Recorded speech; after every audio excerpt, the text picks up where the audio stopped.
The linguistic topic we will be presenting is syntax. What is syntax? Syntax is the study of how words are combined to create phrases and clauses in the sentences of a language. All languages have content words for naming people, places, and things, and all languages have content words to indicate actions and states of being. Furthermore, all languages have grammatical function words to show relationships among the content words and to indicate shades of meaning of the content words. Freeman and Freeman, 2014. 4 views of grammar regarding syntactic structure. The first 3 definitions define grammar in terms of syntax. All 3 definitions are based on the current studies in linguistics. The fourth definition, grammar as prescriptions for correct use, reflects a traditional approach to teaching language designed to enable students to speak and write using conventional forms. According to Freeman and Freeman, 2014, grammar as the functional command of sentence structure. Over time, humans develop a full command of grammar of their community of speakers, and this allows them to function effectively. Grammar as a description of syntactic structure. Chomsky distinguished between 2 levels of language. The level represented by people's language output he called the surface structure of language. However, below the surface structure, according to Chomsky, is a deeper level of language, which he labeled deep structure, which represents meaning. 4 views of grammar continued. Grammar as rhetorically effective use of syntactic structure. Speakers and writers can use language effectively for different purposes, such as describing, explaining, or persuading. Grammar as prescriptions for correct use. Teachers believed prescribing the rules of language would help students learn grammar, and that they could apply this knowledge to both speaking and writing. Despite this belief, research has consistently shown that students have trouble learning traditional grammar or applying grammar rules when they write or speak. Krashen, 1998, states that there is no relationship between grammar study and writing. Generative grammar is Chomsky's theory of syntax, and it is an attempt to develop a small set of rules that could be used to produce any sentence in the language. Chomsky identifies surface structures, what we say or write, as well as deep structures, what we mean, our basic idea. He came to this conclusion through his observation that language is a model with both surface level and deep level, as many sentences are ambiguous. Some sentences can be ambiguous because words in them can have multiple meanings. For example, there is a fork on the road can be interpreted in 2 ways, that the road splits in 2, or there is a eating utensil laying on the road. And that's because the word fork has 2 meanings. In other cases, sentences can have 2 possible underlying structures corresponding to 2 meanings, which allows sentences to be interpreted in 2 ways. For example, the chicken is too hot to eat. The listener has to decide whether the chicken is going to eat once she cools off, or if a person going to eat that chicken once it cools. And the listeners could identify the intended meaning by using context cues. So in those sentences, the words are not ambiguous, but the sentences could be interpreted in 2 ways. Chomsky also states that some surface structure sentences relate to deep structures, and 2 surface structure sentences could be derived from 1 deep structure. For example, a deep structure sentence, her favorite teacher gave her an A. Someone could say she was given an A by her favorite teacher, which the meaning of both deep structure and surface structure are the same, except one is active and the other one is passive. And the statement also could be turned into the question, did her favorite teacher give her an A? So that process of changing a deep structure into surface structure is called transformation.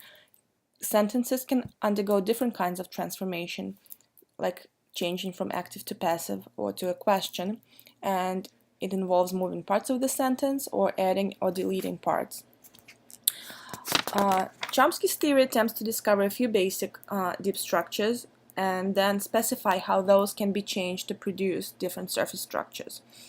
And he also mentions that when acquiring a language, children develop a general set of rules for generating deep structures and another set of rules for limiting possible ways the elements of those structures can be moved around in order to form different surface structures.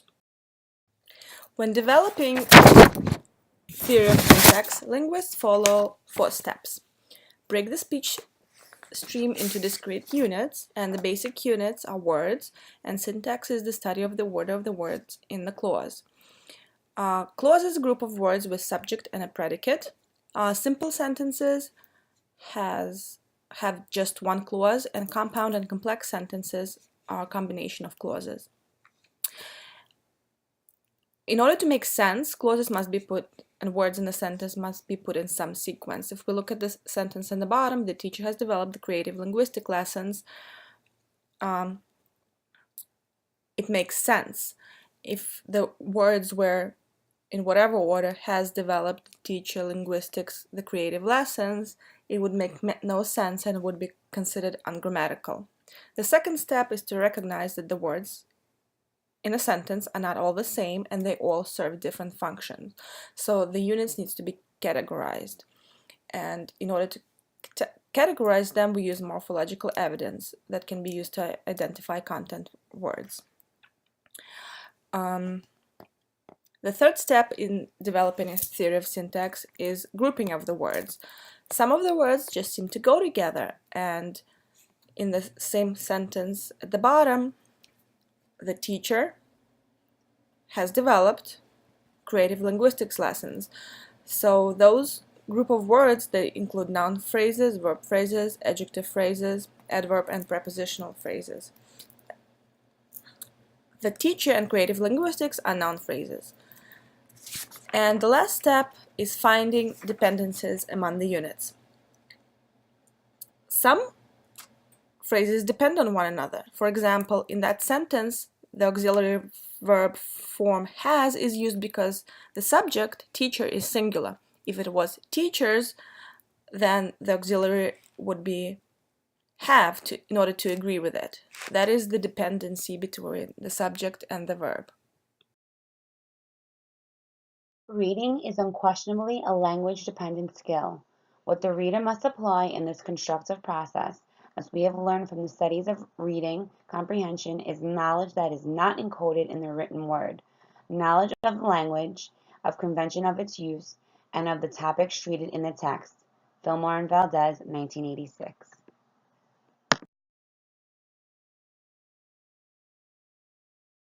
Syntactic comprehension and acquisition of emergent literacy skills. According to Gabriel, Trossith, Motoharjono, and Odigai, 2009, cross-linguistic factors are relevant to the development of L2 reading. It is expected that knowledge of syntax of sentence structure is crucial to success in reading comprehension. They hypothesize that L1 syntax is a stronger predictor of L2 literacy than L2 syntactic comprehension.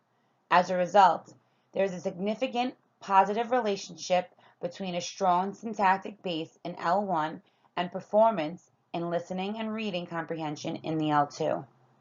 Syntactic comprehension is a precursor that is relevant to emergency literacy in ELLs. The relationship between syntax and reading has been established for monolingual readers, but has only begun to be established for second language learners.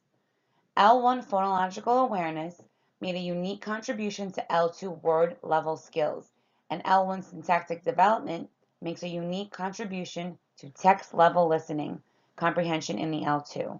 However, this should not dismiss the impact of the same syntactic precursors in the L2 on L2 text comprehension. There is a correlation between L2 syntactic comprehension and L2 emergency literacy skills as well. There should be a supportive role in the development of the native language in ELLs while developing second language literacy. Reading comprehension requires a set of skills including vocabulary knowledge, morphological awareness, and syntactic awareness and skills. Students may display competence in word comprehension, but have difficulty with reading comprehension due to inadequate syntactic understanding. This is particularly evident as students progress to higher grades as readings become increasingly complex. Bilingual students comprise a large percentage of students with difficulty in reading comprehension. This slide shows some of the studies cited where a correlation was found between reading comprehension and syntactic awareness, knowledge, or skill. Syntactic comprehension was measured using various techniques, including correction of a grammatically incorrect sentence, matching pictures that correlate best to a verbally presented sentence, or using word order correction using a group of words requiring rearrangement to form a grammatically correct sentence. These studies all showed a degree of correlation between syntactic and reading comprehension. Methods of teaching a second language differ in how they teach syntax. Methods based on learning view of language development generally include exercises to help students learn the syntax of the target language. The grammar translation method attempts to teach syntax explicitly, while the other methods teach syntax implicitly. And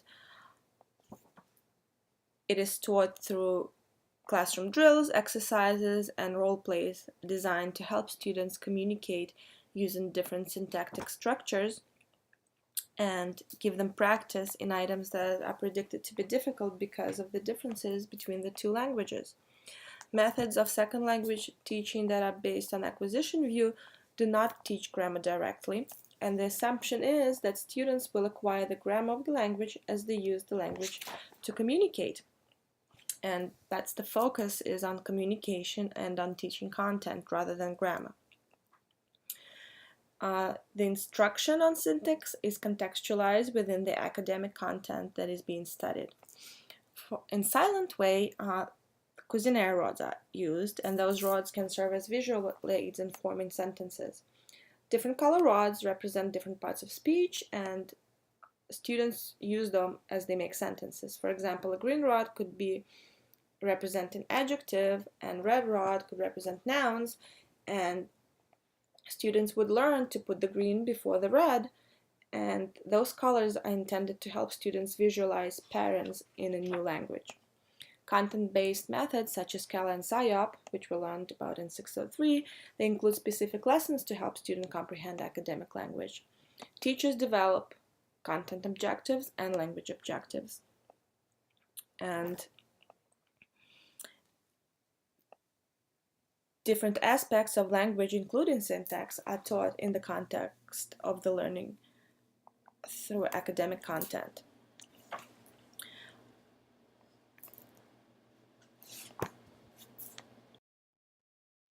English sentence structure contains three basic units, which are the noun phrase, an auxiliary verb, and a verb phrase. For example, using the sentence, the trees grow, the noun phrase is the trees and the verb phrase is grow. The noun phrase is the subject of the sentence and may be a person, place, or thing. With increasingly complex sentences, the noun phrase may include one or all of the following components in addition to the noun: a determiner, a quantifier, an adjective phrase, and a preposition phrase.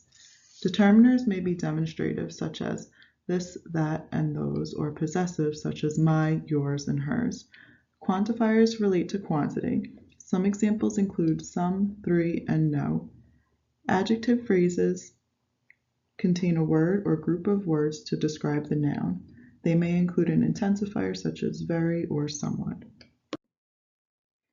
Of note, an area of difficulty in learning English sentence structure is with the use of multiple adjectives.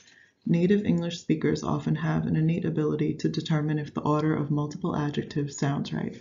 For example, the big brown chair sounds more appropriate than the brown big chair. Adjective order is considered an area of syntax that is acquired rather than taught. The University of Victoria Language Center developed this chart to provide a guideline for the common arrangement of adjectives in the English language. Prepositional phrases describe relation to the noun phrase and as a rule must be followed by a noun phrase. The exception to this rule is when prepositions are part of a verb particle such as to fall down. Auxiliary verbs or helping verbs such as do, can, and should are present in the deep structures of all sentences, though may not be evident at the surface structure. For example, a simple sentence like the trees grow does not contain an apparent auxiliary verb, but when negated to the trees did not grow, the auxiliary verb becomes apparent. The final component of sentence structure is the verb phrase, which contains at a minimum the verb. Complex verb phrases may contain an additional noun phrase, prepositional phrase, or adverb phrase. As noted earlier, the prepositional phrase functions as an adjective when part of a noun phrase. However, the prepositional phrase functions as an adverb when it's part of a verb phrase. Prepositional phrases as adverbs can be differentiated from prepositional phrases as adjectives in their structural flexibility. For example, we can say the trees grow in the summer, or in the summer the trees grow. This does not apply to prepositional phrases used as adjectives. The adverb phrase is the final component, and like the prepositional phrase, the adverb phrase is structurally flexible and can occur before or after the verb. Tree diagrams are used to identify the parts of a structure and the relationship of these parts, in this case the words in a sentence. All sentence tree diagrams begin with the broadest structure, which is the sentence, indicated with the letter S on top, followed by the noun phrase, the auxiliary verb, and the verb phrase. Sentences with absent auxiliary verbs are indicated with a 0. Simple sentences such as "the trees grow" contain only the broad aspects of sentence structure. Yet as sentences become more complex, additional elements of sentence structure are incorporated and the tree diagram becomes larger and more detailed. The question rule describes the relationship between statement and question that can be answered with either yes or no.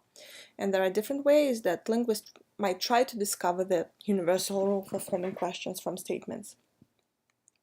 The first attempt might rely on the linear order of the words.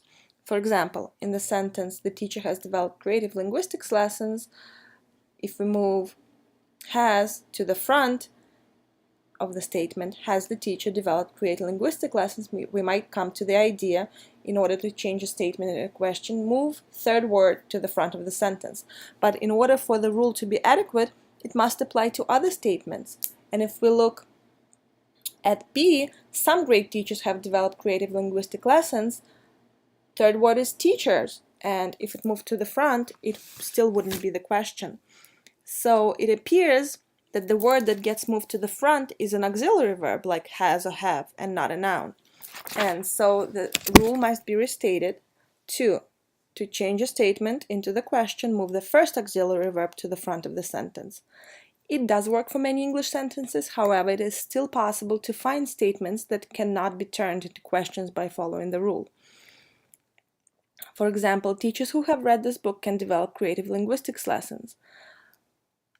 And moving the first auxiliary verb to the front produces "have teachers who read this book can develop creative linguistic lessons." Obviously, this is the wrong result, and the question that corresponds to that statement is "can teachers who have read this book develop lessons?" So the rule needs to be stated in a way that the right auxiliary verb gets moved. So next attempt is to change a statement in a question, move the first auxiliary verb in the predicate of the main clause to the left of the subject. But then we still find the sentences that don't have auxiliary verbs.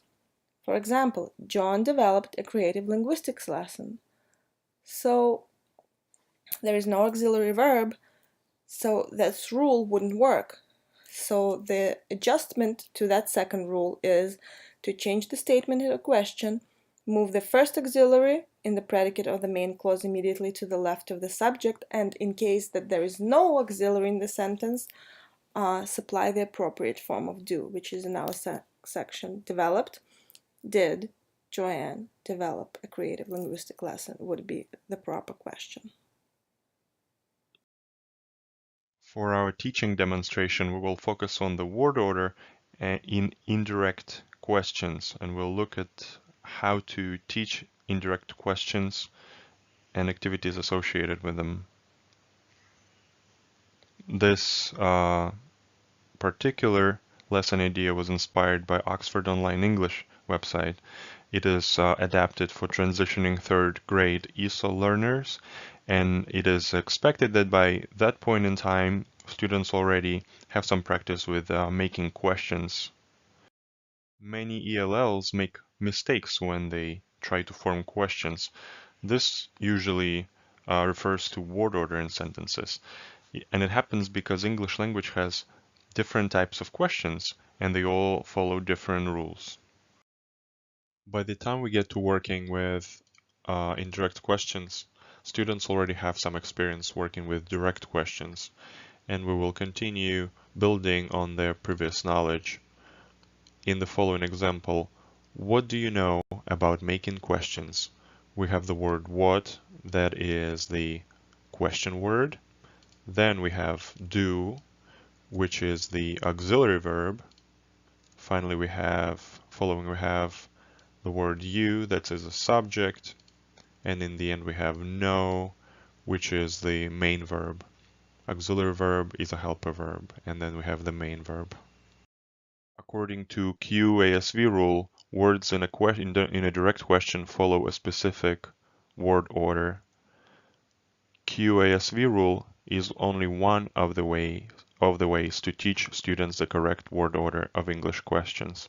There are some other ways, but according to this method, we have a question word, then we have auxiliary verb, followed by a subject and the verb.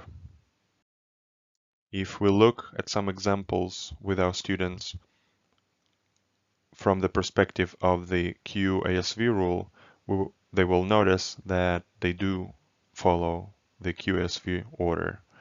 In the word, when did you do your homework?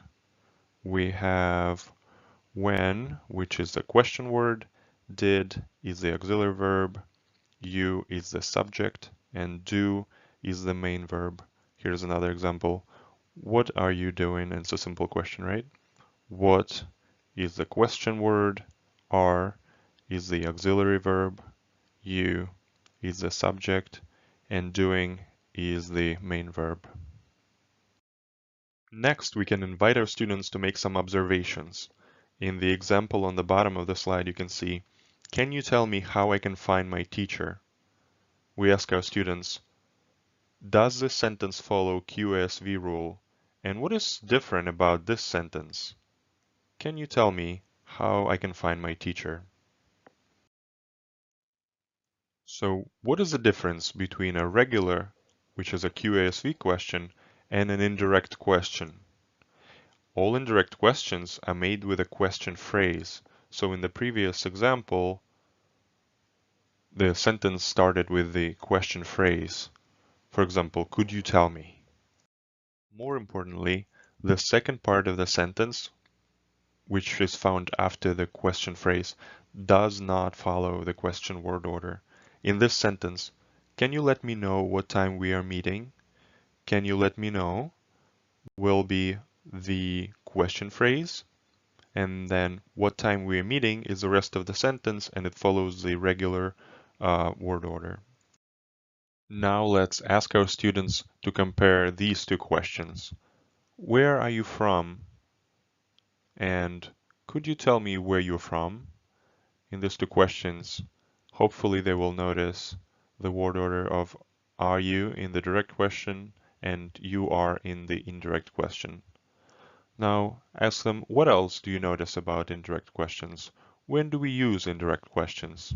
And hopefully they will answer that indirect questions are used to sound polite, they are longer forms of the normal questions, and they can expand on what situations these sentences, which is indirect questions, can be used.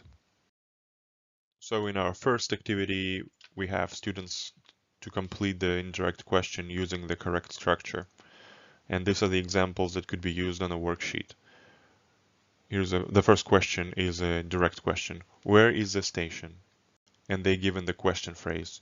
Can you tell me? And then hopefully they insert where the station is right here. Then, are you coming to the party? And they given, can you let me know if? How did you manage to arrive so quickly? How did he manage to arrive so quickly? And they could insert, did you have any idea how he managed to arrive so quickly? In the other activity, our students will rewrite the question in the correct word order. So here they are. Would you mind telling me and the words are given. The, is, bank, where. So they write here, would you mind telling me where is the bank? Do you remember who? And the words are to, you, taught, count. Do you remember who taught you to count? For the book that can be used in our lesson, I recommend Pat Thomas's My Manners Matter, a first look at being polite, written in 2016. And this book is perfect for this lesson because it does talk about manners, and as I mentioned earlier, indirect questions are usually meant to sound more polite, so it goes to the function of the indirect questions. And in the book, the students could, as additional activity, convert some sentences into either indirect questions or direct questions, depending on what is being taught. For our interactive fun activity, I found this idea for an interesting polite board game. It's called Polite Board Game. And it's a regular board game, teacher-created board game that any teacher can create for themselves or use the one online. In this game, players put their tokens on the first square. They roll dice and then they land on different squares on the field. They have to convert the direct question that's in the square into a polite indirect question. Only then they can stay on that square and advance further. And for class engagement and interaction, here's an activity for you. As teachers, those of you who know other languages, please discuss how you can use your students' home language to teach indirect questions, with perhaps through comparison and contrast. If that language does not have indirect question forms, how will you teach them using the L1 of your students anyway? Write it in the discussion board.